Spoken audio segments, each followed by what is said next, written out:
प्रत्यगर्थो ब्रह्मैवाहमस्मि। अहं पदार्थरहितः सदाशिवसमारभते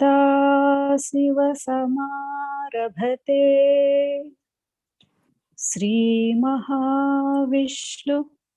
सूर्य याज्ञवल्क्य जनक व्यास सुखयोगी सांदीप श्रीकृष्ण जगद्गुरुभ्यां शंकर भगवत्पादाचार्य मध्यमाम् श्रीधर शिवरामाख्य कृष्णदेशिकवराभ्याम्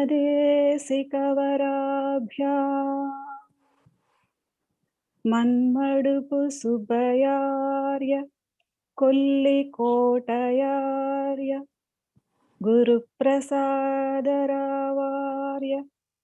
स्वामी निर्भयानन्दाख्य विद्यासागराभ्याम् अस्मदाचार्यपर्यन्तां वन्दे गुरुपरम्परा। ॐ सहना भवतु सहनौ भुनक्तु सह वीर्यं करवावहै तेजस्विनावधीतमस्तु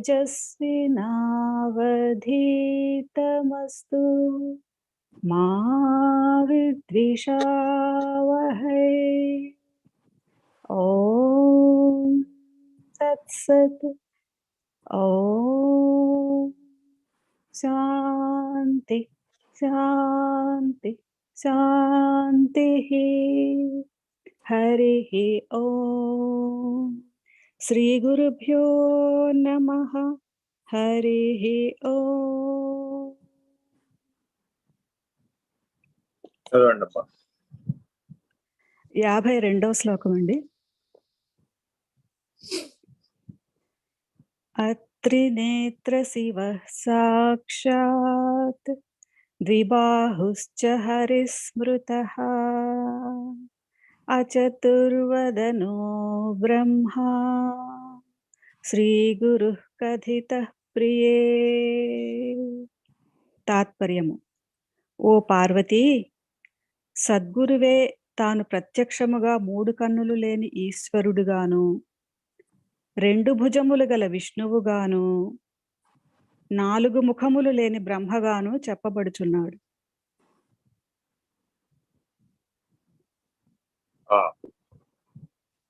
ఇది మనం ప్రార్థనా శ్లోకంలో కూడా భారతీయ సంప్రదాయంలో సనాతన ధర్మం గురు గీతలో నుంచి అందించినటువంటి గురు బ్రహ్మ గురు విష్ణు గురుర్దేవో మహేశ్వర గురు సాక్షాత్ పరం బ్రహ్మ తస్మై శ్రీ గురువే నమః. ఈ శ్లోకాన్ని విద్యార్థులందరికీ కూడా అనుసంధానం చేయదగినటువంటి ఉత్తమ ఉపదేశ శ్లోకంగా మనం గురుగీత నుంచి స్వీకరించాం. దానిని శిష్యుడు గురువుని ఎలా దర్శించాలి అనే అంశాన్ని ఈ ఉపదేశంలో చెప్తున్నాడు. అంటే ఎలా కనపడాలట, ఈ సృష్టి మొత్తం కూడా త్రిశక్తులు త్రిమూర్తుల చేత నడపబడుతుంది. అవి ఇచ్ఛా క్రియా జ్ఞానశక్తులు, అలాగే బ్రహ్మ విష్ణు రుద్ర అనే అధిష్టానం. ప్రతి శక్తి యొక్క పరిధికి అధిష్టానం ఉంటుంది. ఆ అధిష్టానం చెప్పు చేతలలో ఆ శక్తి యొక్క పరిధి ఉంటుంది. అధిష్టాన ఆశ్రయ పద్ధతి అంటారు. అధిష్టానం ఆశ్రయమైనటువంటి శక్తి కలిసి పదార్థాన్ని పనిముట్టుగా ఉపయోగిస్తుంది. ఈ సత్యాన్ని మనకు బోధించే ప్రయత్నం చేస్తున్నాం. ఎందుకని? పదార్థమయమైనటువంటి ప్రపంచంలో శక్తిమయమైనటువంటి దివ్యత్వాన్ని గుర్తించాలి. శక్తిమయమైనటువంటి దివ్యత్వంలో ప్రకాశమయమై సాక్షిత్వమై ఉన్నటువంటి అధిష్టానాన్ని గుర్తించాలి. జ్యోతిర్మయం. ఆ త్రిమూర్తులు జ్యోతిర్మయం, ఈ త్రిశక్తులు శక్తిమయం. అదే కిందకు వచ్చేసాం అనుకోండి, పదార్థమయం, శాంతం, భౌతికంగా ఇంద్రియాలలోకి విషయాలలోకి దిగి వచ్చేసాం అనుకోండి, అప్పుడు గుణత్రయ సంయోజనం చేత పదార్థమయంగా మనకు అనుభవం వస్తుంది. ప్రతి ఒక్కరికి ఈ పంచభూతాత్మకమైన ప్రపంచమే ఆధారం, పాంచభౌతిక దేహమే ఆధారం. ఆ పాంచభౌతిక ప్రపంచం లేకపోయినా, ఆ పంచభూతాత్మక ప్రపంచం లేకపోయినా, పాంచభౌతిక దేహం లేకపోయినా నిర్ణయాన్ని పొందలేడు. కానీ శక్తిమయమైనటువంటి నిర్ణయం, జ్యోతిర్మయమైనటువంటి నిర్ణయం ఈ పంచభూతాత్మకమైనటువంటి సృష్టికి, పాంచభౌతిక దేహానికి కూడా ఆధారమైనటువంటి, అధిష్టానమైనటువంటి. కాబట్టి పదార్థం సంయోజన వియోజనాలు చెందేటప్పుడు శక్తిమయమైనటువంటి స్థితులు అనేవి సాధ్యమవుతాయి. దీనికి మన వాళ్ళు భౌతిక శాస్త్రజ్ఞులు అయోనైజేషన్ అంటారు. అంటే అర్థం ఏమిటయా అంటే, ఈ పదార్థంలో ఉన్నటువంటి అయాన్లు ఆ పదార్థంలో ఉన్నటువంటి అయాన్లుగా రూపొందిస్తాయి. ఈ వెళ్ళి దాని మీద తాపడం అవుతాయి, ఈ వెళ్ళి అవిగా మారిపోతాయి. అలా 3 స్థాయిల్లో చెప్తారు. జాగ్రత్తగా దీనిని మనం పదార్థమయ ప్రపంచంలోనే అర్థం చేసుకుంటూ ఉంటే ఎప్పటికీ మనం పదార్థమయంలోనే ఉండిపోతాం. కాబట్టి పారమార్థిక విద్యలో పదార్థమయమైనటువంటి విషయ సంయోజనమైనటువంటి దాని గురించి అతి తక్కువ వివరిస్తూ ఉంటాం. ఎందుకని అంటే అది కర్మ సంగతమై ఉంటుంది, గుణ సంగతమై ఉంటుంది. కాలాంతరంలో అది భ్రాంతికి హేతు. కాబట్టి సాధకుడైనటువంటి వాడు, శిష్యుడైనటువంటి వాడు, గురువు ఎలా నిర్ణయిస్తాడయ్యా వీడు సాధకుడా శిష్యుడా అంటే, భ్రాంతిమయ స్థితి ఎలా ఉంది, భేద దృష్టి ఎలా ఉంది, ఇతడు పదార్థమయ స్థితిలోనే జీవితాన్ని గడుపుతున్నాడా, శక్తిమయమైన స్థితిలో జీవితాన్ని గడుపుతున్నాడా, జ్యోతిర్మయమైనటువంటి స్థితిలో ప్రవేశించి అక్కడి నుంచి జీవితాన్ని నడుపుతున్నాడా అని తన వద్దకు వచ్చినటువంటి శిష్యులందరినీ, ఆశ్రయించిన వాళ్ళందరినీ పరిశీలనంగా చూస్తూ ఉంటాడు. చర్య ప్రతిచర్యలు మన శరీరంలో నుంచి ఈ 3 స్థాయిల్లో జరుగుతూ ఉంటాయి. శరీరం అంతా పదార్థమయం, ఇంద్రియ గోచరమైనదంతా పదార్థమయం, ఇంద్రియ అనుభూతం అయ్యేదంతా కూడా విషయమయం, గుణమయం. ఇలా జరుగుతూ ఉంటుంది. చాలా జాగ్రత్తగా గమనిస్తూ ఉంటాడు ప్రతి ఒక్కరి యొక్క బాడీ లాంగ్వేజ్ అంటారు. అంటే శరీరం కూడా మాట్లాడుతుంది. నేనేం మాట్లాడలేదు కదా, మౌనంగా కూర్చున్నాను కదా అనుకుంటాడు. కానీ ఆయన మౌనంగా ధ్యానంలో కూర్చున్నా కూడా ఆయన శరీరం మాట్లాడుతూ ఉంటుంది. ఆయనలో ఉన్న సూక్ష్మ శరీరం మాట్లాడుతూ ఉంటుంది, ఆయనలో ఉన్న కారణ శరీరం మాట్లాడుతుంది. అదేమిటండి ఈ ప్రపంచంలో కారణ శరీరం కూడా మాట్లాడుతుందా? మాట్లాడుతుంది. ఎవరితో మాట్లాడుతుంది అంటే, ఎవడైతే మహాకారణ స్థితిలో ఉంటాడో వాడితో ఈ 3 శరీరాలలో ఉన్నటువంటి శక్తిమయమైనటువంటిది ఏదైతే ప్రపంచం ఉందో, శక్తిమయమైనటువంటి స్థితులు ఏవైతే ఉన్నాయో అవి తమ కంటే ఉన్నతతమైనటువంటి, ఉత్తమతరమైనటువంటి స్థితికి, సూక్ష్మతరమైనటువంటి స్థితికి సంయోజన వియోజనాలను పొందుతూ ఉంటాయి.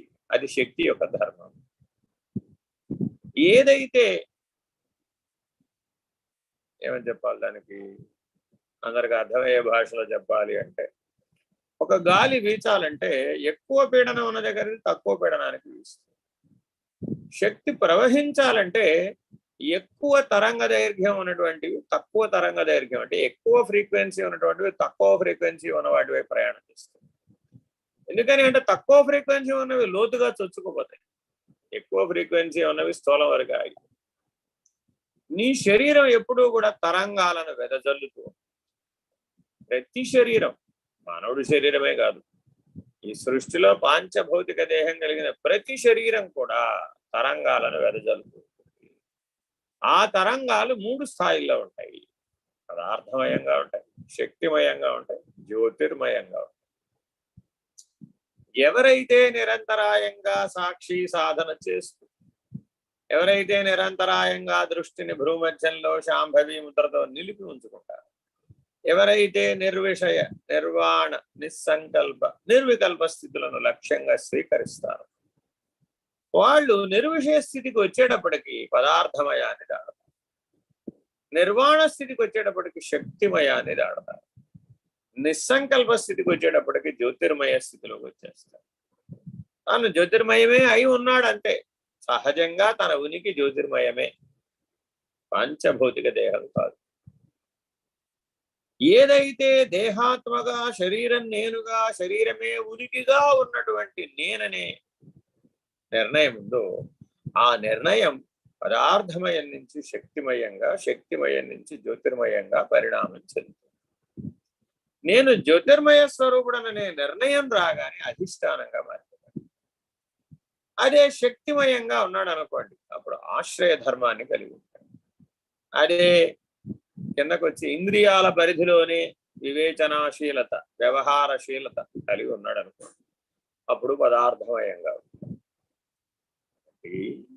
నీవు మౌనంగా జపం చేస్తున్నా, ధ్యానం చేస్తున్నా, సమాధి నిష్టలో ఉన్నా, అంతర్ముఖంలో ఉన్నా, ఎవడైతే తరించినటువంటి మహానుభావుడు ఉంటాడో, ఎవరైతే శరీరి అశరీరి స్థితులలో ఉంటారో వాళ్ళు ఈ జ్యోతిర్మయ స్థితిని దాటిన స్థితిలో ఉంటారు. ఎలా ఉంటారండి అంటే, నీవు జ్యోతిర్మయమైనటువంటి స్థితిని కేవలం నీ దేహం వరకు మాత్రమే గుర్తించగలుగుతారు. వాళ్ళు ఆ జ్యోతిర్మయ స్థితిని అపాతాళ నభస్థలాంతం గుర్తించగలుగుతారు. వాళ్ళకి సర్వం జ్యోతిర్మయమే, బ్రహ్మాండం జ్యోతిర్మయం, పిండాండం జ్యోతిర్మయం, విశ్వం జ్యోతిర్మయం, సకల భువన భాండాలు వాళ్ళకి జ్యోతిర్మయమే. వాళ్ళు ఆ జ్యోతిర్మయమైనటువంటి చైతన్యమే అధిష్టానంగా కలిగినటువంటి వాడు, శుద్ధ చైతన్య స్వరూపం. వాళ్ళకి మలిన చైతన్యం గోచరించదు. ఎంతటి దురాత్ముడనైనా తీసుకొచ్చి అతని ముందు పెడితే అతడు వాడిలో ఉన్నటువంటి ఈశ్వరుణ్ణే చూస్తాడు, అతడు వాడిలో ఉన్నటువంటి బ్రహ్మమునే చూస్తాడు. వాడి వ్యవహారంతో అతనికి పని లేదు, వాడి గతంతో అతనికి పని లేదు, వాడి భవిష్యత్తుతో కూడా అతనికి పని లేదు. పైగా వారి సన్నిధానంలో వారు వారి వారి యొక్క స్వభావాలను కోల్పోయి వ్యవహరిస్తారు. ఏ శరీరములైనా సరే, అవి జంతువు దేహాలా లేకపోతే మానవ దేహాలా అన్నది అక్కడ ప్రశ్న కాదు. ఈ సత్యం నీకు ఎక్కడైతే అనుభూతం అవుతుందో అది నీ సద్గురు స్థానం. అక్కడ నువ్వు పరబ్రహ్మతత్వాన్ని తెలుసుకోగలుగుతావు. ఆయన నీకు పరబ్రహ్మతత్వాన్ని ఉపదేశించడానికి తగినటువంటి వాడు. నాకు సరైన మార్గం చూపే గురువు ఎవడు, నాకు సరైన మార్గం చూపెట్టేటటువంటి లక్ష్యాన్ని నిర్దేశించేటటువంటి సద్గురుమూర్తి ఎవరు? ఇది మానవుడికి ఉన్నటువంటి ప్రధానమైన ప్రశ్న. ఈ ప్రధానమైన ప్రశ్నకు ఈ ఉపదేశం సమాధానం చెప్తుంది. ఎవరిలో అయితే త్రినేత్రములతో ఉన్నటువంటి రుద్రస్వరూపాన్ని నువ్వు చూస్తావు, ఎవరిలో అయితే చతుర్భుజుడైనటువంటి మహావిష్ణువుని దర్శిస్తావో, ఎవరిలో అయితే చతుర్ముఖ ప్రజాపతిని దర్శిస్తావో, అంటే దాని అర్థం ఏమిటి? అధిష్టానం అని అర్థం. ఇది మీకు భౌతికంగా అంటే దృశ్య రూపంలో కూడా అనేక సద్గురు పీఠాలలో అనేక రకాల ఫోటోలు లభిస్తూ ఉంటాయి. ప్రశాంత నిలయం వెళ్ళారనుకోండి, బాబా వారిని రుద్రస్వరూపంగా శివస్వరూపంగా ఓ ఫోటో ఉంటుంది. బాబావారికి కూడా 3 కన్నులు ఉంటాయి, పైన చంద్రవంక ఉంటుంది, పైనుంచి గంగాధరుడై ఉంటాడు.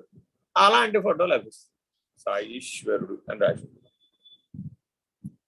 మళ్ళా ఒక విశ్వరూపం, శ్రీకృష్ణుడి యొక్క విశ్వరూపం ఫోటో ఉంటుంది. ఆ విశ్వరూపం ఫోటో మధ్యలో ఆ విష్ణు ముఖం బదులు బాబావారి ఫోటో పెట్టారు. పెట్టి ఆ బాబావారే విష్ణువు సాయి నారాయణ అని ప్రార్థిస్తారు. అంటే ఇది అందించడం అన్నమాట. పిల్లవాడికి ఏనుగు బొమ్మనిచ్చి ఏనుగుని అందించడం మోడల్ అన్నమాట. అని మరి ఇది యథార్థ దర్శనం అవుతుందా? అవదు కదా. ఎప్పుడు అవుతుంది? నువ్వు అంతర్ముఖ సాక్షిత్వంతో జ్యోతిర్మయమైనటువంటి స్థితిలో చూసినప్పుడు అప్పుడు ఆ సద్గురుమూర్తే సర్వవ్యాపక జ్యోతిర్మయం, సర్వవ్యాపకమైనటువంటి చైతన్యం. ఆ సద్గురుమూర్తి నీలో ఆ చైతన్యాన్ని మేలుకొలుపుతున్నాడు. Very very important. ఏమండి, బ్రెడ్ ఇంపార్టెంటా, బ్రెడ్కి రాసిన జామ్ ఇంపార్టెంటా అన్న దగ్గర మానవుడి జీవనం ప్రయాణం మొదలవుతుంది. పిల్లవాడికి తల్లి బ్రెడ్ పెడుతుందండి, బ్రెడ్ పెడితే బ్రెడ్ తీయగానే ఉంటుంది కదా, తినేస్తాడు అనుకుంటాడు.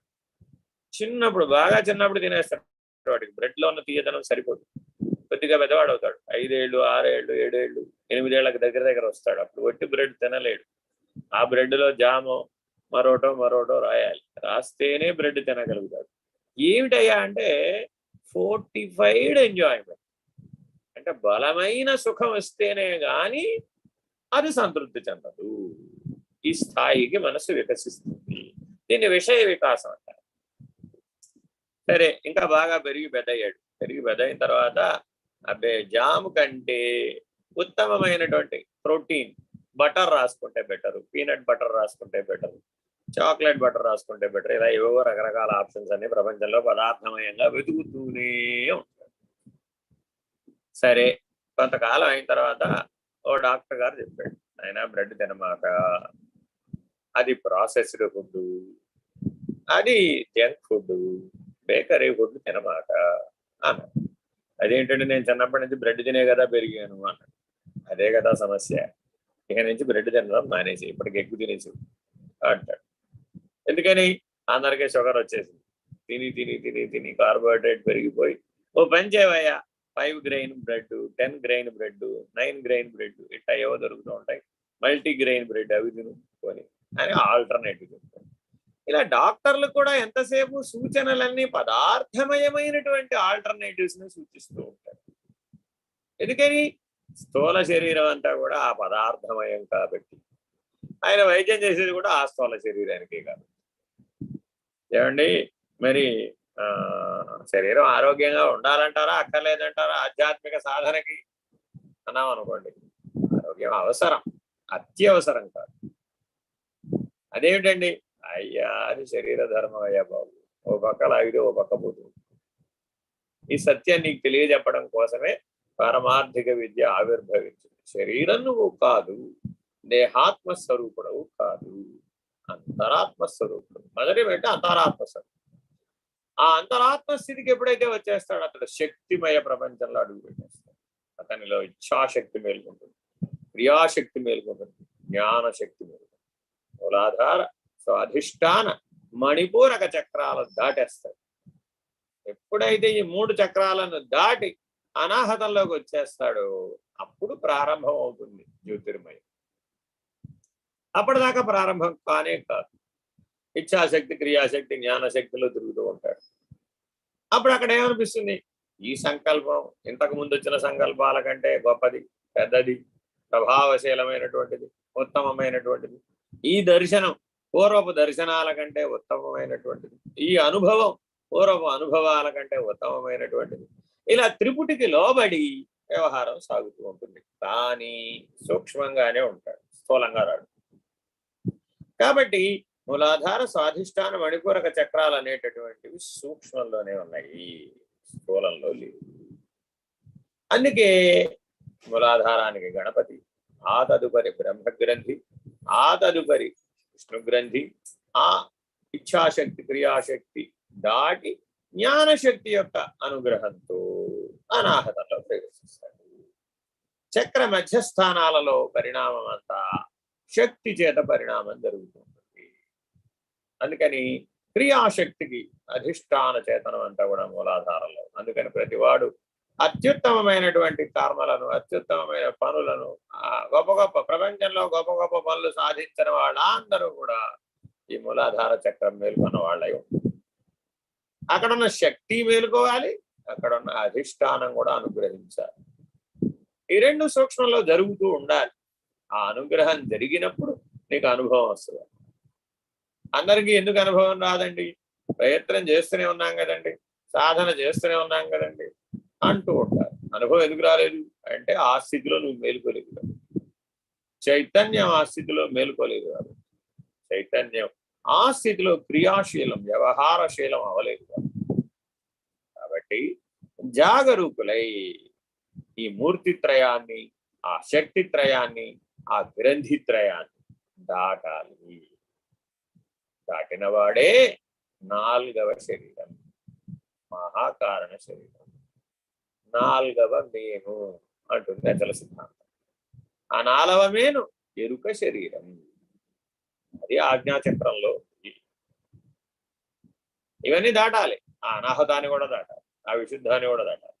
ఈ 5 దాటి ఎవడైతే ఆజ్ఞాచక్రంలో మేలుకొన్నాడు, అందుకని హం క్షం పరివృత్త కమలాభ్యాం అని గురుగీత ప్రారంభిస్తుంది, గురు పూజా విధానాన్ని. అదేమిటండి? ఆ హం క్షం అనేది ద్విదళ బీజములుగా ఆజ్ఞాచక్రంలో. అంటే గురు పూజ చేయాలి అంటే, అసలు గురువులను పరబ్రహ్మ స్వరూపంగా గుర్తించాలి అంటే ఎప్పుడు ఆజ్ఞాచక్రంలోనే ఉండాలి. గురు పూజ ఆజ్ఞాచక్రంలో చెయ్యాలి. ఏమండి, ఈ పటాలు పెట్టుకోమంటారా, ఆ పటాలు పెట్టుకోమంటారా? ఈ విగ్రహాలు సరిపోతాయంటారా, ఆ విగ్రహాలు సరిపోతాయంటారా? శంకర భగవత్పాదులు గురువు అంటారా, లేకపోతే వ్యాస భగవానుడు గురువు అంటారా? శివరామ దీక్షితులు గురువు అంటారా మీకు, లేదంటే భాగవత కృష్ణదేశికులు అంటారా? ఎక్కడికి వచ్చేసాం అప్పుడు? పదార్థమయం. మళ్ళా మూలాధారంలోకి వచ్చేసాం. ఈ మూలాధార స్థితిలో గురు పూజ ఎలా చేస్తావయ్యా బాబు? అసాధ్యం. కాబట్టి గురు పూజ నిర్వహించేటప్పుడు కూడా, జరిగేటప్పుడు కూడా చూస్తూ ఉంటాడు సద్గురువు. ఎలా వీడు ఏ స్థితిలో ఉండి చేస్తున్నాడు. గురువు గారికి పెద్ద అంచు పంచెలు పెడితే బాగుంటుందంటారా, సన్నంచు పంచెలు పెడితే బాగుంటుందంటారా, పసుపు పచ్చది పెడితే బాగుంటుందంటారా, ఎర్రది పెడితే బాగుంటుందంటారా, పొడుగంగి కుడితే బాగుంటుందంటారా, పొట్టంగి కుడి, పాదుకలు చెక్కవైతే బాగుంటాయా, వెండివైతే బాగుంటాయా? అయ్యో, ఎక్కడికి వచ్చేసాం? అయిపోయింది. మళ్ళా బాహ్య ప్రధానం, భౌతిక ప్రధానం, పదార్థమయమైనటువంటి జీవితం. గురువు ఏమో ఎప్పుడు నిన్ను ఎక్కడ నిలపాలనుకుంటూ ఉంటాడు? జ్యోతిర్మయం. అసలు ఆ జ్యోతిర్మయాన్ని నువ్వు కిందకి దిగి రావడం, దిగి వస్తే గురువుని గుర్తించలేవు, అసాధ్యం. ఎవరికైతే గాఢ నిద్రావస్థ ప్రకాశమయంగా మారిపోయిందో వాడు మాత్రమే గురువును గుర్తించగలుగుతాడు. మిగిలిన వాళ్ళందరూ ఒకవేళ ఏ స్థాయిలో ఉన్న గురువులను గుర్తించినా అంత భౌతికం, ప్రయోజనం లేదు. వాడు నీకు పదార్థమయం నుంచి శక్తిమయంగా మారడానికి మాత్రమే ఉపయోగపడుతుంది. ఏమండి, అమ్మవారిని గురువుగా తీసుకోవచ్చు కదా. ఏ మీ బ్రహ్మ విష్ణు రుద్రులు త్రిమూర్తులనే తీసుకోవాలా? మా అమ్మవారిని తీసుకోకూడదా? ఆవిడ కూడా గురుమండల రూపిణే కదా అనేవాళ్ళు. మళ్ళా గొడవ మొదలు, అమ్మవారు అయ్యవారు. ఏమంటే అర్థం ఉంది. తత్వ ప్రధానం, బ్రహ్మము తత్వ ప్రధానం, ఈశ్వరుడు తత్వ ప్రధానం, శక్తి తత్వ ప్రధానం, పదార్థం తత్వ ప్రధానం. పదార్థంలో కూడా తత్వమే ఉంది. ఉదాహరణ చెప్తాను మీకు. ఒక ఆయుర్వేద వైద్యుడి దగ్గరికి వెళ్ళారు అనుకోండి, ఒక్కొక్కడికి ఒక్కొక్క మంది ఇస్తాడు. ఏమిటంటే వాడి శరీర తత్వం అంతేనాయా, ఆ శరీర తత్వాన్ని బట్టి మంది ఇచ్చానండి. అదేమిటండి, రోగానికి మందిస్తారా మీరు, రోగికి మందిస్తారా అంటే నేను రోగికే మందిస్తాను, అంతేగాని రోగానికి మందివ్వను. ఎందుకని? శరీర తత్వం బాగుపడితే అది ఎన్నిటినైనా ఎదిరించగలుగుతుంది. ఆ ఇమ్యూనిటీ, ఆ రోగ నిరోధక వ్యవస్థ బాగుపడితే వాడు 100 వ్యాధులను వాడే ఎదిరిస్తాడు. ఒక్కొక్క వ్యాధిని ఎదిరించాలంటే ఎన్నిటికని మందిస్తాం? బయట ప్రపంచంలో అనేక రకాలైనటువంటి సూక్ష్మజీవులు, బ్యాక్టీరియాలు, వైరస్లు ఎప్పుడూ పుడుతూనే ఉంటాయి, ఎప్పుడూ అవి దాడి చేస్తూనే ఉంటాయి శరీరం. ఈ శరీరం కూడా అనేకమైనటువంటి సూక్ష్మజీవులకు ఆవాసం. మరి మన శరీరంలో అనేకమైనటువంటివి పనిచేస్తూనే ఉంటాయి. అది సృష్టి ధర్మం. మనకి శక్తిని, వాటిని ఎదిరించగలిగే శక్తి మనకు ఉండాలి. మీకు ఉదాహరణ చెప్తాను. దోమలు అందరినీ కొడతాయి, అందరికీ మలేరియా రాదు. దోమలు అందరినీ కొడతాయి, అందరికీ బోధకాలు రాదు. అందరూ అనేక రకాలైన జీవితాన్ని జీవిస్తూ ఉంటారు, కానీ కొంతమందికే వ్యాధులు వస్తాయి. ఇది సృష్టిలో అందరూ జనసామాన్యంగా ప్రతి ఒక్కరి జీవితంలో అనుభవం అయ్యేది. మరి వాడికి ఎందుకు అవ్వలేదంటే వాడి రోగ నిరోధక వ్యవస్థ అద్భుతంగా ఉంది. వాడు దేనిని ఎదిరించగలడు. దేన్నైనా సరే ఓడించగలడు, ఆ సామర్థ్యం ఉంది వాడు. ఇలా జీవించేవాడు ఒక 2 తరాల క్రితం వరకు. మన తాతలు ఎవరు కూడా ఏ రకమైన ఇబ్బందులు పడ్డవాళ్ళు లేరు. 90 ఏళ్ళు వచ్చేదాకా వాళ్ళకేం డాక్టర్తో బయలుదేరాలి. 2 తరాల్లో అంతా మారిపోయింది. ఇప్పుడు 3 నెలల పిల్లవాడు కూడా డాక్టర్ దగ్గర పరిగెట్టాల్సింది. అదేంటంటే డాక్టర్ లేకపోతే జీవితం నడవదండి బాబు అసలు. అన్ని అవస్థలలో, అన్ని సందర్భాలలో కారణం పదార్థమయమైన జీవనమే ప్రధానం. మనసు ప్రశాంతంగా లేదు ఎవరికి. ఎందుకు ప్రశాంతంగా లేదు? అది శక్తిమయాన్ని గుర్తించలేదు. అసలు మనసే శక్తి, దాని వాస్తవిక స్వరూపమే శక్తి. అంతఃకరణం యొక్క ప్రాథమిక మౌలిక రూపం శక్తిమయం. కానీ అది తన స్వస్థితిని మరిచిపోయి, అది శక్తిమయం అనేటటువంటి స్థాయిని కోల్పోయి పదార్థమయంతో దోస్తీ కట్టి, సఖ్యం కట్టేటప్పటికి అది తన స్వస్థితిని కోల్పోవడం చేత అస్వస్థమైంది. అంటే ఎలా ఉన్నారండి, కొద్దిగా అస్వస్థతగా ఉన్నారండి అనేవాడు. ఇప్పుడు పూర్వకాలం, పాత తరం, మా చిన్నప్పుడు. ఇప్పుడు అంటలేదు రేపు స్వస్థత అస్వస్థత అనేది ఇప్పుడు తెలియదుగా ఎవరికి. అది ఆ జ్ఞానం పోయి ఇంకా అవతలకి వెళ్ళామనుకోండి, జ్యోతిర్మయ స్థితి నుంచి చూసామనుకోండి, అంతా బాగానే. మనందరి గురువు గారు స్వామి నిర్భయానందులతో అందరికి పరిచయం ఉంటే, మీరు గనక వెళ్ళినా మాట్లాడినా, మరి చివరి కాలం, చివరి 5 సంవత్సరాలు 10 సంవత్సరాలు పక్కన ఉన్న కుటుంబ సభ్యులా అందరూ ఏమంటుండేవాళ్ళు అంటే, అబ్బో ఆయనకి ఏం బాగలేదు. మరి 90 ఏళ్ళు దాడిపోయిన తర్వాత ఎట్లా బాగుంటుంది? బాగోటువంటి వాళ్ళ అభిప్రాయం ఏంటి? 20 ఏళ్ళు 30 ఏళ్ళు 40 ఏళ్ళ వయసు ఉన్నప్పుడు ఎలా ఉన్నారో అలా ఉంటున్నాడని కాదు. కానీ ఆ వయస్సు యొక్క ప్రభావం, ఆ శరీరం యొక్క ప్రభావం ఆయన మీద ఉందా లేదా? Very very important. వారిని వెళ్ళి అడిగితే నేను అంతా బాగుంది, అదేంటంటే వాళ్ళు బాగోలేదని చెప్తున్నారు కదా. నేను బాగానే ఉన్నాను, శరీరం బాగోవడం బాగోకూడదు, దాంతో నాకేం సంబంధం అదే అనేవారు. నేను ఎప్పుడూ బాగున్నాను, నేను జ్యోతిర్మయుడు. జ్యోతిర్మయం తర్వాత పరం, దానవతల పరాత్పరం. మరి వారు కాలారిసములు కదా, కాలచక్రం దాటినటువంటి వారు కదా, వారు పరాత్పరం కదా. వారిని తెచ్చి పదార్థమయమైనటువంటి శరీరం బాగోకపోయినంత మాత్రాన, దానికి అవ్యవస్థితమైనంత మాత్రాన, అస్వస్థమైనంత మాత్రాన వారికి ఆపాదించడం కుదురుతుందా? కుదరదన్నా. ఎందుకని? వాళ్ళు సూక్ష్మతరం, సూక్ష్మతమం, పరం, పరాత్పరం ఆ స్థాయికి చేరుకున్నటువంటి వారు విజ్ఞానం ద్వారా, సుజ్ఞానం ద్వారా, విజ్ఞాన విజ్ఞాన సుజ్ఞానం ద్వారా. అందుకని గురుగీతలకు ముందు సుజ్ఞాన దీపం అనేది గురుగీతలను అంటే మానవుడు తప్పక ఈ గురుగీతను అర్థం చేసుకోవాలి అంటే సుజ్ఞానంతోనే అర్థం చేసుకోగలుగుతారు. కానీ పరబ్రహ్మం అది. అంతేగాని ఏమంటే లడ్డూనా జాంగ్రీనా అంటే అది లడ్డూ జాంగ్రీతో తెలియదు కాదు. ప్రసాదం ఎంతకి పులిహార పెట్టమంటారా, దద్దోజనం పెట్టమంటారా? అయ్యో పదార్థం. అమ్మవారికి పులిహారే ఇష్టం అండి, అయ్యవారికి దద్దోజనమే ఇష్టం అండి అన్నాం అనుకో, అప్పుడు ఏమైపోయింది? ఆ శక్తిమయం, ఆ జ్యోతిర్మయం, ఆ పరముని మనం పదార్థమయంగా అర్థం చేసుకోవడానికి ప్రయత్నం చేస్తాం. అందువలననే ఏమండి, ప్రజాపతి గారికి ఎన్ని తలకాయలు? 5 తలకాయలు ఉంటే శంకరుడు రుద్రుడు ఒక తలకాయని గిల్లేసేట్టు కదా, అపస్వరం వచ్చిందని.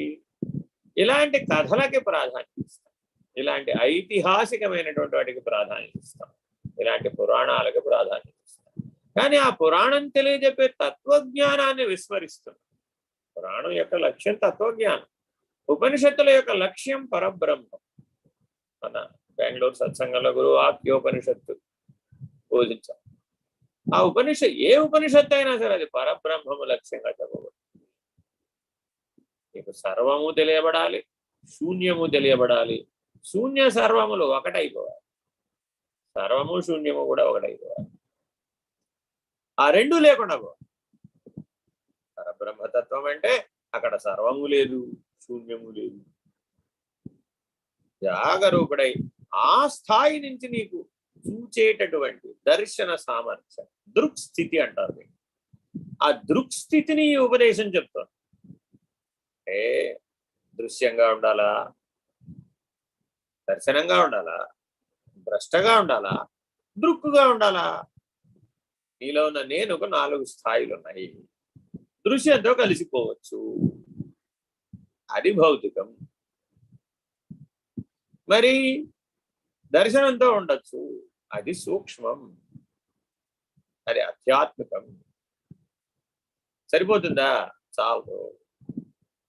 దాని వెనుక ద్రష్ట, అది జ్యోతిర్మయం, అది అధిదైవికం. వాస్తవానికి తాపత్రయాలను వాచ్యార్థంగా చెప్పుకుంటూ ఉంటాం. అంటే ఏమిటి?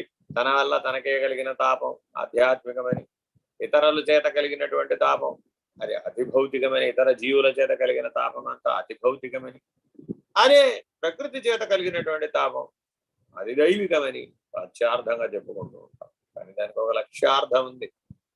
తాపత్రయ వినిర్ముక్త. అయినా నువ్వు దృశ్యం చేత బాధించబడుతున్నావు, అది ఆది భౌతికం. దర్శనం చేత బాధించబడుతున్నావు, సూక్ష్మ శరీరం, అది శక్తిమయం. అక్కడ నువ్వు మరి ఆధ్యాత్మిక, ఆ సూక్ష్మ శరీరం నీ లోపల నుంచే నీకు తెలియజేస్తుంది. బయట సమిష్టిలో కూడా సూక్ష్మ శరీరం ఉంటుంది. ఈ వ్యష్టి సూక్ష్మ శరీరం ఆ సమిష్టి సూక్ష్మ శరీరంతో సంలీన విలీనాలను, సంయోగ వియోగాలను జరుపుతూ ఉంటుంది. తద్వారా నీకు అనేక దర్శనాలు ఏర్పడుతూ ఉంటాయి, అనేక అనుభవాలు ఏర్పడుతూ ఉంటాయి. కానీ అవతలకు వెళితే, ద్రష్టగా నిలబడితే, అది అది దైవికం, అది జ్యోతిర్మయం, అది సాక్షి, సర్వసాక్షి.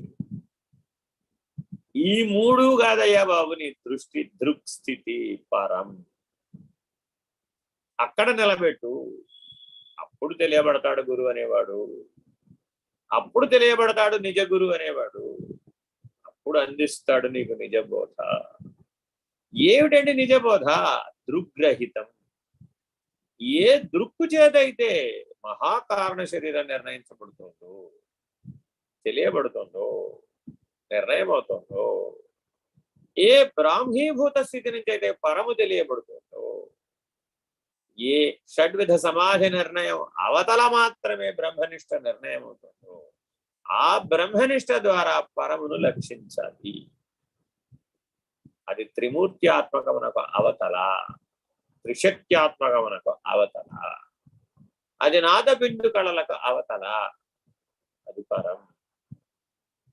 ఆ పరమును దృక్స్థితి ద్వారా మాత్రమే తెలుసుకోగలుగుతావు. ఆ దృక్ అనే ఆవరణ నిరావరణం అయితే, దృగ్రహితమైతే, అది పరాత్పరం, అది అచలం, అది నీరంధ్రం, అది నిరీహం, అది నీరవం. దీనికి ఏ లక్షణాలు లేవు. అది సర్వము కాదు, శూన్యము కాదు, ఉన్నది ఉన్నట్లు ఉన్నది, అది పరాత్పరం, అది దృగ్రహితం.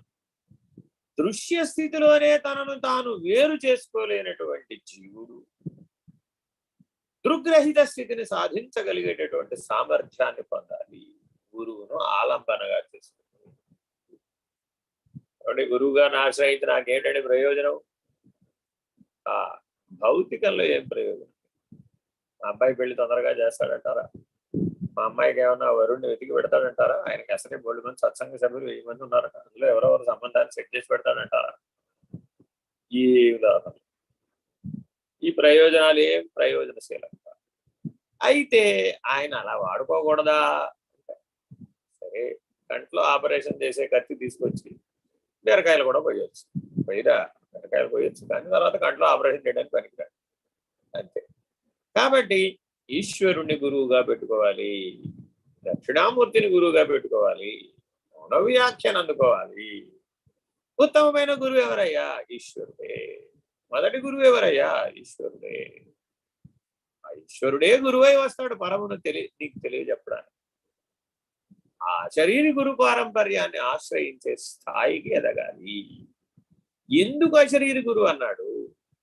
ఆయన బ్రహ్మ విష్ణు రుద్రులు కూడా కాదు, మహేశ్వర సదాశివులు కూడా కాదు, పరశివస్వరూపులు, ఆయన అశరీరి. అందుకే మన ప్రార్థనలో శ్రీమత్ పరశివ రూప గురు, పరశివానికి రూపం ఎక్కడ ఉంది? అరే అన్ని రూపాలు పరశివేరా, అసలు రూపరహితమైనది ఏదో అదే పరశివం కదా. ఆకాశానికి ప్రకాశానికి ఏ రూపం లేవు కదా. ఆ ఆకాశం ప్రకాశం లేకపోతే అసలు ఈ సృష్టి లేదు కదా. ఈ సృష్టి అంతా నామరూపాత్మకమని అంటున్నాం, కానీ నామరూపాత్మకమైన సృష్టి అంతా ఆకాశం ప్రకాశం ఆధారంగానే వచ్చినాయి, ఆ కారణంతోనే కదా వచ్చినాయి. కాబట్టి కార్యానికి ప్రాధాన్యత ఇవ్వమాట, కారణమే ఒక కాలంలో కార్యంగా కనబడుతుంది. నిజానికి కర్మచక్రం లేదు, దృక్స్థితి యందు కర్మచక్రమే లేదు, సృష్టే లేదు, పరిణామమే లేదు. ఎప్పుడు దృక్స్థితి నిర్ణయమైన వాడికి, దృగ్రహితమైనటువంటి వాడు చిట్ట చివరి మెట్లవి దృక్స్థితి దృగ్రహితం. అందుకని దృక్ సిద్ధాంతము అని ఒక సిద్ధాంతం, అది చాలా విశేషమైన సిద్ధాంతం. ఇలా భారతదేశం అన్ని స్థాయిలలో అవతార్ మెహర్ బాబా అంటారు, భగవంతుని దశావస్థలయ్యాయి. ఒక్క భగవంతుడే 10 అవస్థల్లో కనబడుతున్నాడు. ఆరాధన చేసే భక్తుడు కూడా భగవంతుడే, ఆరాధనల అందుకునే దేవుడు కూడా భగవంతుడే. ఆరాధనలన్నీ జ్యోతిర్మయమైతే ఆ జ్యోతిర్మయం కూడా భగవంతుడే. ఆ జ్యోతిర్మయం అంతా పరమైతే, విశ్వవ్యాపకమైతే, సర్వవ్యాపకమైతే, సర్వసాక్షి అయితే, బ్రహ్మమై అది కూడా భగవంతుడే. ఆ బ్రహ్మము తన మూలమైన పరమును తెలుసుకుంటే అది కూడా భగవంతుడే. ఆ పరము పరాత్పరమనే నిర్ణయంతో ఉన్నది బయలు లేని ఎరుక అంటే అలా ఉంటే అది కూడా భగవంతుడే. భగవన్ అనేటటువంటిది ఆఖరి శబ్దం, తర్వాత నిశ్శబ్దం. ఎందుకని ఆ తర్వాత నిర్ణయం చెప్పడానికి వీలు కాదు, నిశ్శబ్దం. కాబట్టి ఉత్తమమైనటువంటి ఉపనిషద్ వాక్యము ఏకాక్షరమైనటువంటి ప్రణవాన్ని శబ్ద బ్రహ్మముగా మనం ఉపాసన చేయమని చెప్తున్నప్పటికీ దానికంటే ఉత్తమ వాక్యం చెప్పండి అంటే నిశ్శబ్దో బ్రహ్మ ఉచ్యతే.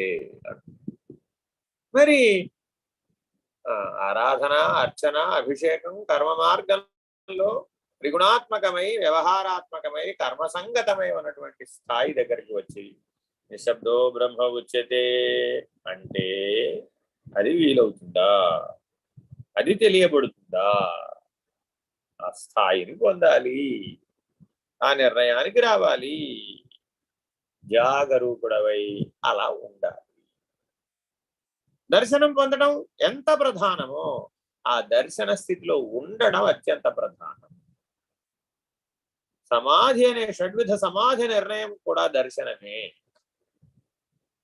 అనేక రకాల భేదాలని దర్శన భేదంగా చెప్తూ ఉంటాం, అదంతా శక్తిమయం. చాలా మంది సమాధి నిష్టలో ఆగిపోతూ ఉంటారు, చాలా మంది అశక్తులైపోతారు సమాధి నిష్ట వల్ల. ఆ దివ్యానుభవం శక్తిమయమైనటువంటి ప్రపంచం దాటనివ్వదు. దాన్ని గురు సత్తాతో అధిగమించి జ్యోతిర్మయమైనటువంటి స్థితిలోకి చేరాలి. అక్కడ కూడా ఆగిపోతాడు, మళ్ళీ ఆ జ్యోతిర్మయ స్థితిలో కూడా ఉండిపోతాడు. ఇదే ఆఖరం. ఎక్కడికక్కడ మనం ఆడుకున్నటువంటి పెద్ద బలహీనత ఏమిటయ్యా అంటే పదార్థమయాన్ని బాగా పరిశోధిస్తాడు, ఇక్కడికే పూర్ణం.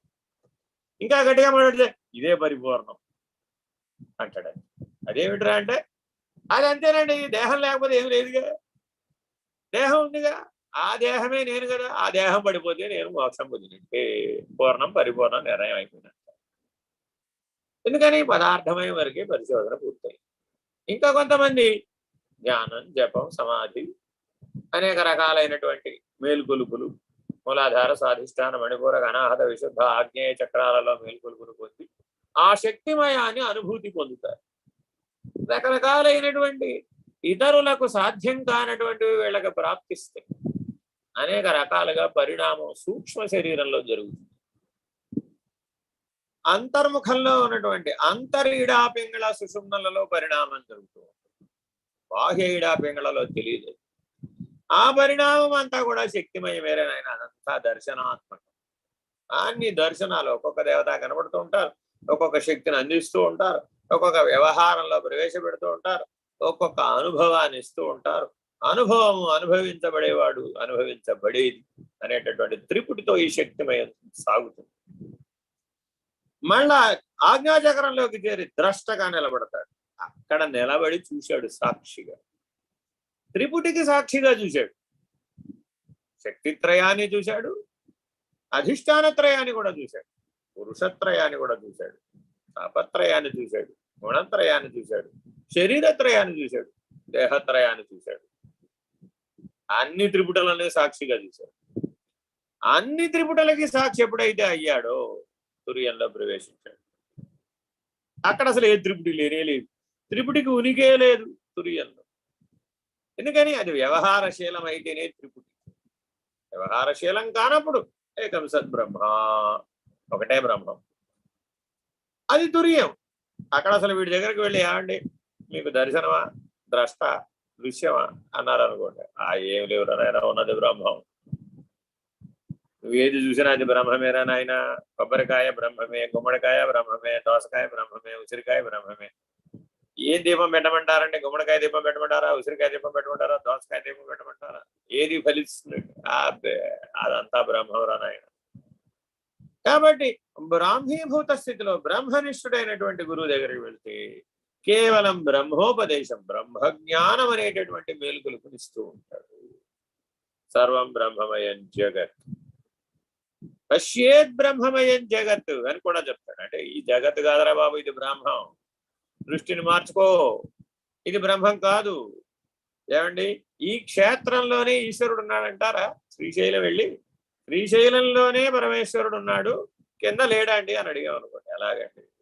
సర్వవ్యాపి మహేశ్వర, బ్రహ్మాండమంతా వ్యాపించి ఉన్నవాడెవడో వాడు మహేశ్వరుడు, విశ్వమంతా వ్యాపకమే ఉన్నవాడెవడో వాడు మహేశ్వరుడు. ఒక్క శ్రీశైలంలోనో, ఒక్క కాశీలోనో, ఒక రామేశ్వరంలోనో, ఒక క్షేత్రం వరకే పరిమితిని విధించి చూడడం అనేది పదార్థమయ దృష్టి, శక్తిమయ దృష్టి. జ్యోతిర్మయమైనటువంటి స్థితిని పొందగానే సకల బ్రహ్మాండమంతా ఈశ్వరుడే ఉంటాడు. నువ్వెక్కడున్నావు? ఇది చూసేవాడు లేడు, ఇది చూసేవాడు కదా ద్రష్ట. అందుకని బ్రహ్మనిష్ట దాకా రాగానే మహావాక్య బోధ చేసేటప్పుడు ద్రష్టని నిర్ణయం చేస్తూ ద్రష్టృరహితం అనే సూచన చేస్తాం. ద్రష్టృరహితం ఆ స్థితిని పొందాలి. ఆ ద్రష్టృరహితం అనే ఉపదేశం ఈ ఉపదేశంలో ఇవిడి ఉంది. ఎందుకంటే ద్రష్టగా ఉన్నంతసేపు అయితే త్రిమూర్త్యాత్మకంగా ఉంటాడు, లేదా త్రిశక్త్యాత్మకంగా ఉంటాడు. సగుణంగా ఉన్నాడు అనుకోండి, అప్పుడు త్రిశక్త్యాత్మకంగా ఉంటాడు. నిర్గుణంగా ఉన్నాడు అనుకోండి, అప్పుడు త్రిమూర్త్యాత్మకంగా ఉంటాడు, అధిష్టానంగా ఉంటాడు, లేదా ఆశ్రయంగా ఉంటాడు. జరిగిపోతుంది. అది కూడా బ్రహ్మమే, అది కూడా బ్రహ్మనిష్టే, అది కూడా బ్రహ్మానుభూతియే. కానీ ద్రష్టృరహితం అవ్వలేదయ్యా బాబు. కాబట్టి శిష్యుణ్ణి ఎంత జాగ్రత్తగా పరిశీలిస్తాడు గురువు, ఇన్ని విధాలుగా పరిశీలన చేస్తాడు. ఎక్కడ ఆగిపోయాడో తనలో తాను తెలుసుకునేటట్లుగా స్వాధ్యాయం ద్వారా తెలియజెప్తాడు. ఏ శిష్యుడైతే స్వాధ్యాయం చేస్తాడో, ఈ క్రమంలో ఏ స్థితి దగ్గర తాను గడప దాటలేకపోతున్నాడో ఆ సత్యాన్ని అతను గుర్తింపచేస్తాడు. నాయనా దీని చేత నేను ఆగిపోతున్నానండి, ఇది దాటలేకపోతున్నానండి అనే ప్రశ్న వచ్చేంత వరకు గురువు ఎంతో ఓర్పుగా ఎదురు చూస్తాడు. ఎంత ఓర్పుగా ఎదురు చూస్తాడు? 1000 జన్మలైనా ఎదురు చూస్తాడు. అదేమిటండి? అదేమిటయ్యా అంటే ఆయన అదే శరీరంలో ఉండడు కదా, నీకోసం మళ్ళా పుట్టడు కదా. తాను తరించాడు, గమ్యం చేరిన వాడు మళ్ళా పుడతాడా? పుట్టడు. ఆ మార్గంలో నువ్వు ఏ గురువు చేత తరింప చేయబడతావో ఆ గురువు దగ్గరికి నిన్ను చేర్చేటట్టుగా ఈశ్వరానుగ్రహం ప్రాప్తింపచేస్తావు. ఆ గురువుని ఆశ్రయిస్తావు, ఆ అనుభవాన్ని పొందుతావు, ఆ అధిగమనాన్ని పొందుతావు, దాటేస్తావు, ఆ ప్రయాణాన్ని పూర్తి చేస్తావు. పునః మరొకరు వస్తారు, నీ చేత ఆ ద్రష్టురహిత స్థితి, దృక్స్థితి తెలియజెప్తారు. పునః మళ్ళా నిన్ను దాటిస్తారు. ఇట్లా ఎక్కడికక్కడ దృశ్య స్థితి నుంచి దర్శనానికి, దర్శన స్థితి నుంచి ద్రష్టకి, ద్రష్ట నుంచి దృక్స్థితికి, దృక్ నుంచి దృగ్రహిత స్థితికి పరిణామం చెందించడమే గురు పారంపర్యం. అందుకే గురు పరంపరకి నమస్కారం. పేర్లు అప్రధానం. ఇంకా పేర్ల దగ్గరే బండి ఆగిపోయింది, నా పేరు చెప్పలేదండి మీరు అన్నాం అనుకోండి, అయ్యో రా. ఇంకా పేరు ముందు బిరుదు కూడా చెప్పాలి, దీక్షానామం కూడా చెప్పాలి, అది కూడా చెప్పకపోతే నాకు కోపం వస్తుంది అన్నాం అనుకోండి, ఏమైనా ప్రయోజనం ఉందంటారా? అయ్యయ్యో.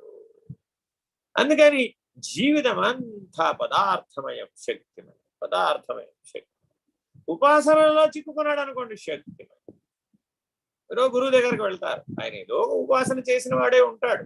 ప్రతి ఒక్కరూ ఏదో ఒక ఉపాసన ద్వారానే జ్యోతిర్మయ స్థితికి చేరతారు.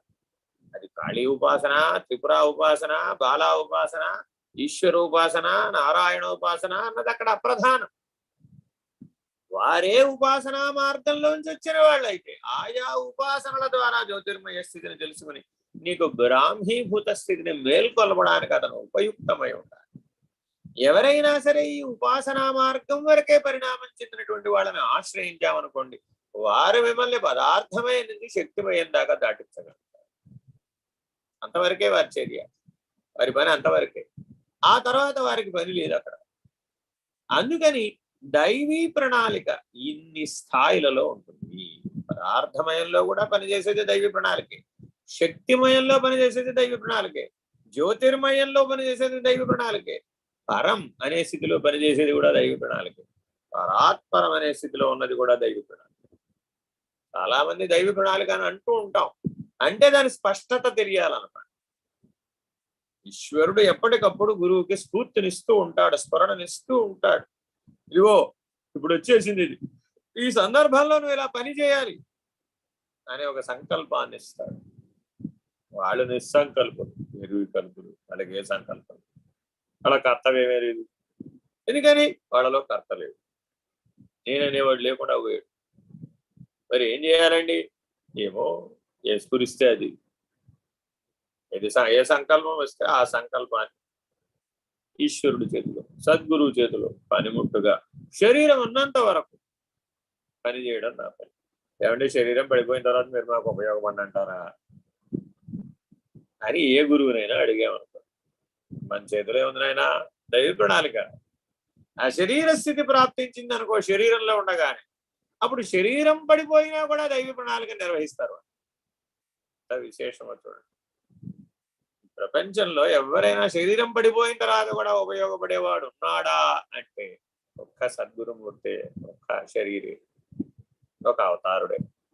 అందుకని అవతారాలకి, సద్గురుమూర్తులకు, అశరీర గురువులకు ప్రాధాన్యత.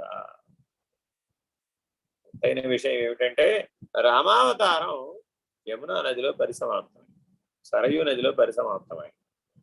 యమునా నది కాదు. శ్రీకృష్ణుడు ప్రభాస తీర్థంలో శరీరాన్ని వదిలేశారు. మరి ఎవరు వాళ్ళకి సమాధులు కట్టలేదే, మరి ఎవరు వాళ్ళకేమి అధిష్టానాలు కట్టలేదే, అవతారాలేగా. దశావతారాలకు ఎవరినైనా సరే ఇప్పుడు మనం అధిష్టానాలను చూపెట్టండి అంటే చూపెట్టగలుగుతామా? చూపెట్టలేము. ఎందుకని అనేక కాలాలలో అవి కాలగర్భంలో కలిసిపోయింది. కానీ అవి అశరీరములు, ఆ అవతారములన్నీ అశరీరం. అశరీరం కాబట్టే నీవు ఆరాధన చేస్తే ఆ అశరీరి పలుకుతాడు, నీ హృదయంలో పలుకుతాడు, నీ సంకల్పంలో పలుకుతాడు, నీ స్ఫూర్తిలో పలుకుతాడు, నిన్ను ఉత్తమమైన స్థితిలో మేల్కొలుపుతాడు, ఉత్తమమైన కార్యాచరణలో నిన్ను ప్రవేశింపజేస్తాడు, ఉత్తమమైన అనుభవం వచ్చేట్టు చేస్తాడు, ఉత్తమమైన దర్శనం కలిగేట్టు చేస్తాడు, ఉత్తమమైనటువంటి జ్ఞాన స్థితిలో నిన్ను ప్రవేశింపజేస్తాడు, ఉత్తమమైనటువంటి శుద్ధ చైతన్య స్థితిలో మేల్కొలుపుతాడు. అవతారాలు, సద్గురువులు, గురువులు ఎందుకండి? మాకు దేవుళ్ళు సరిపోరా? వాళ్ళు కూడా ఇదేనయ్యా బాబు, అందరు అశరీరులే, సశరీరులు కాదు ఎవరు కూడా. ఆ అశరీర స్థితి అనేది వీళ్ళందరికీ కలిపి పెట్టిన పేరు.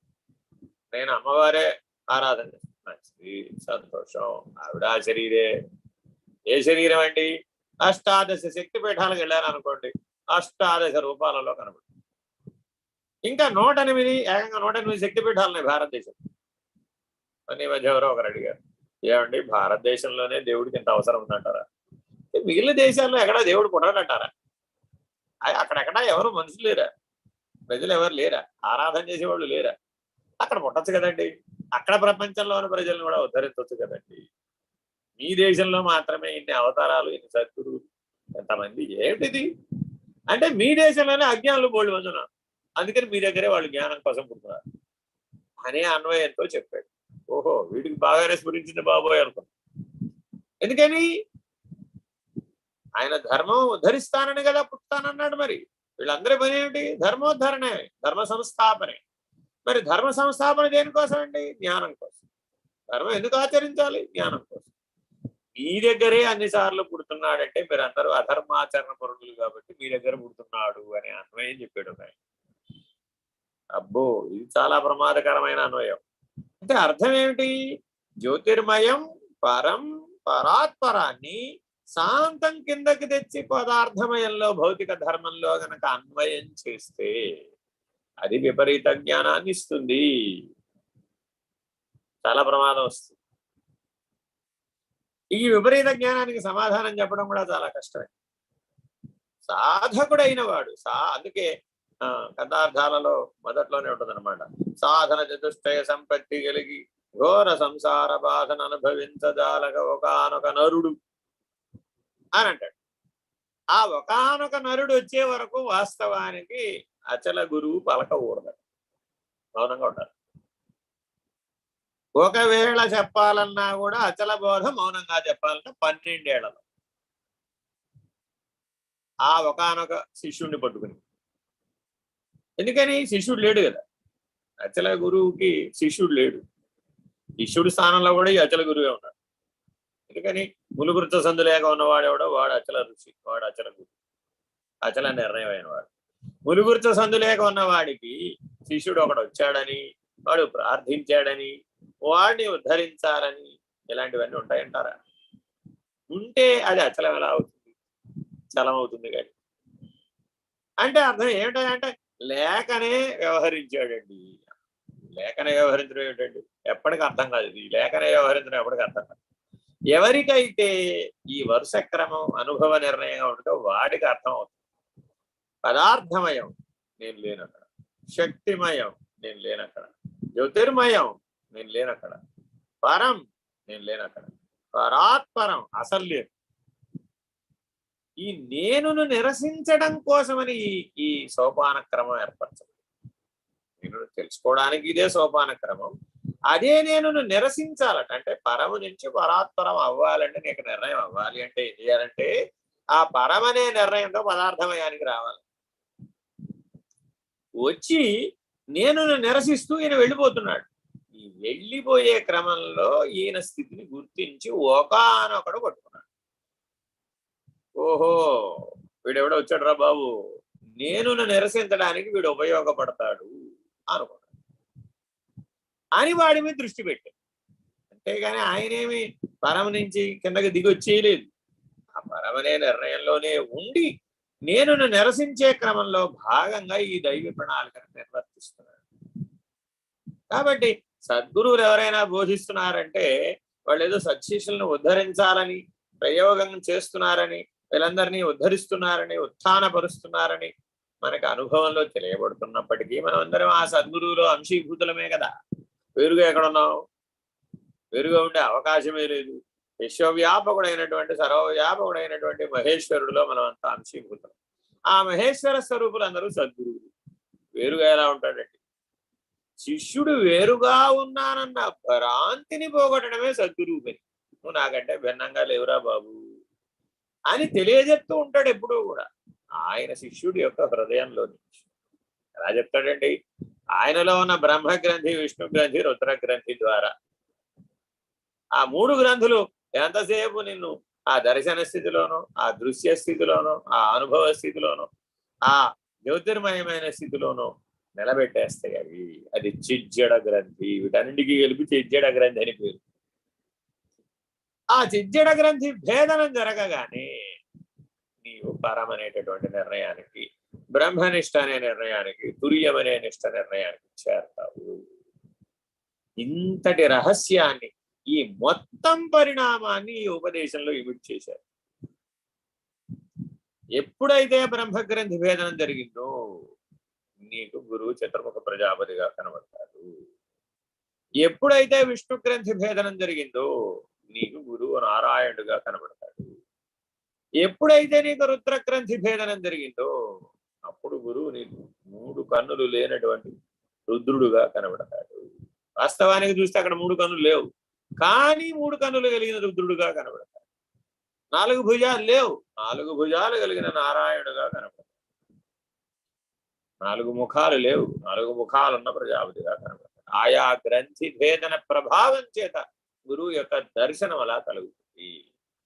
ఆ 3 దాటి జ్యోతిర్మయమైనటువంటి త్రిమూర్త్యాత్మకం, త్రిశక్త్యాత్మకం, ఏకరూపమైనటువంటి ఏకం సద్బ్రహ్మ అనేటటువంటి తుర్యంలో మేల్కొనగానే గురువు బ్రహ్మస్వరూపుడు, బ్రహ్మము అంతే.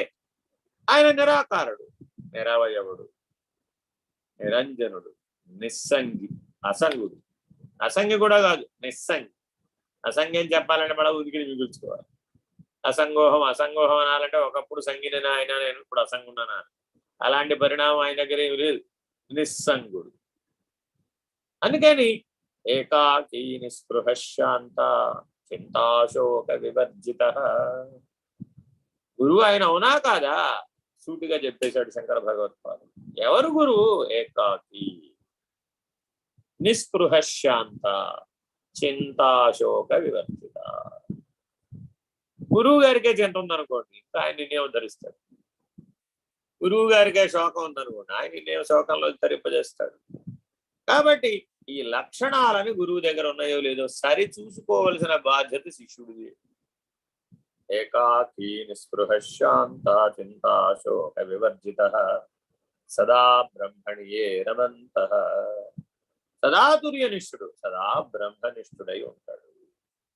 ఎవరు కదిల్చినా, వ్యవహారాత్మకంలో కదిల్చినా బ్రహ్మము గురించే చెప్తాడు, బ్రహ్మోపదేశమే చేస్తాడు.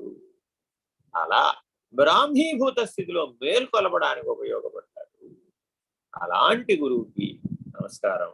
వారి ఆశీస్సులతో తప్పక మనం ఆ స్థితిని పొందగలగాలి.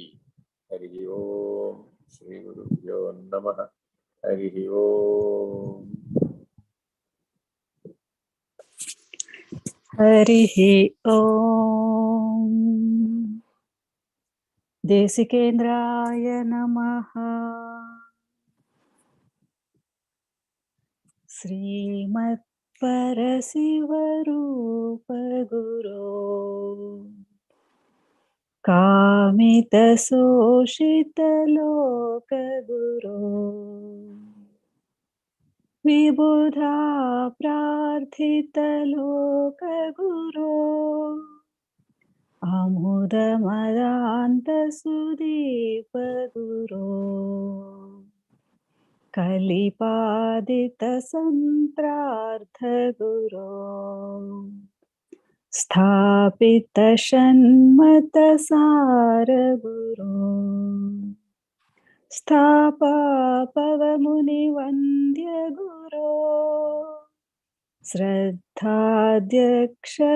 శాంత గురో కరుణాసాగర పరమ గురో నిరుపమ మహిమా నిలయ గురో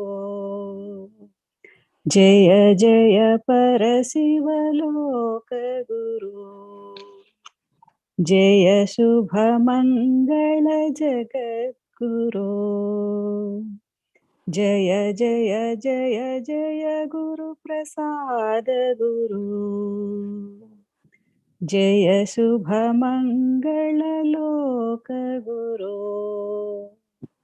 జయ జయ జయ జయ నిర్భయానంద గురో జయ శుభమంగళ జగద్గురో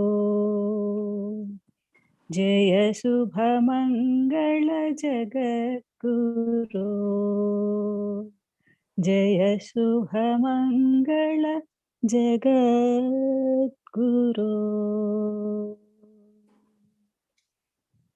ఓం నమో భగవతే స్వామి నిర్భయానందాయ.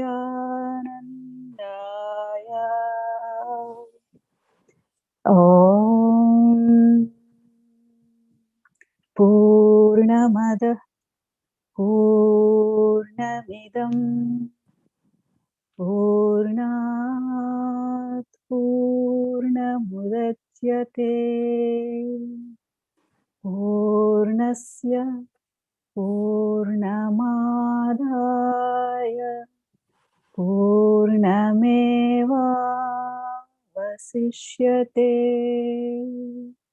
ॐ